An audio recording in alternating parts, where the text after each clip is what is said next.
మా డీజీపీ గారి ఇన్స్ట్రక్షన్ల ప్రకారం మరియు ఎస్పీ గారి ఇన్స్ట్రక్షన్ల ప్రకారం రాబోయే ఎలక్షన్స్ దృష్టిలో పెట్టుకొని మేము కొన్ని సెన్సిటివ్ విలేజెస్లో కార్డన్ సెర్చ్ ఆపరేషన్లు కండక్ట్ చేస్తున్నాము. అందులో భాగంగా ఈరోజు ఈ విలేజ్లో కార్డన్ సెర్చ్ ఆపరేషన్ మా 2 ఇన్స్పెక్టర్లు 4 ఎస్ఐలు ఒక 50 మంది స్టాఫ్ ఆధ్వర్యంలో కండక్ట్ చేసాము. ఇందులో 52 వెహికల్స్ అండ్ 3 ఆటోలు వితౌట్ రికార్డ్స్ దొరికాయి. వీటిలన్నీ వెరిఫై చేస్తున్నాము.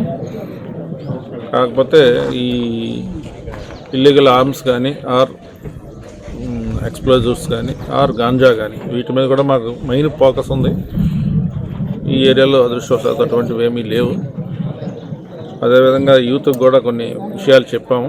పిల్లలకి వెహికల్ డ్రైవింగ్ చేస్తున్న హెల్మెట్లు వాడమని, అదేవిధంగా వెహికల్స్కి ఇన్సూరెన్సులు కట్టమని, అండ్ కుర్రోళ్ళని ఈ బెట్టింగ్లకి ఆర్ గాంజాకి బానిసలు అవ్వద్దని కూడా మీ ద్వారా కూడా విజ్ఞప్తి చేస్తున్నాం.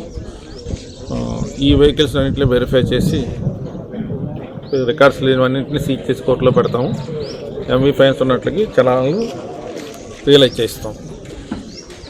మీ ద్వారా కూడా చెప్తున్నాను నేను యూత్కి, తల్లిదండ్రులకి, మీ పిల్లలు సెల్ ఫోన్లు కొనిచ్చేయడం కాదు, వాళ్ళు ఏమి చేస్తున్నారు, దాన్ని దేనికి వాడుతున్నారు అనేది మీరు ఒక దృష్టి పెట్టండి. దాని మీద పిల్లలు వాటిలో వాడి వాటికి బానిసై ఆన్లైన్ బెట్టింగ్లకి బానిస అయిపోతున్నారు. దానివల్ల లేని కొన్ని క్రైమ్ యాక్టివిటీస్లో ఇన్వాల్వ్ అయిపోతున్నారు తెలియకుండా.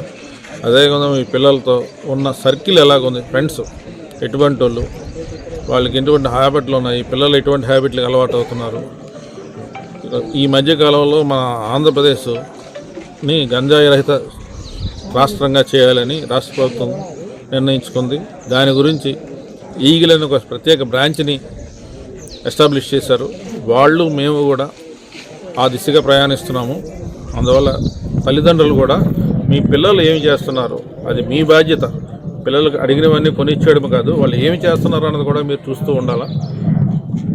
అది వాటి మీద దృష్టి పెట్టుకొని మీ పిల్లల భవిష్యత్తు గురించి మీరు వాళ్ళ గురించి కేర్ తీసుకోవాల్సిందిగా కోరుతూ ఈ ద్వారా విజ్ఞప్తి చేస్తున్నాను. Thank you.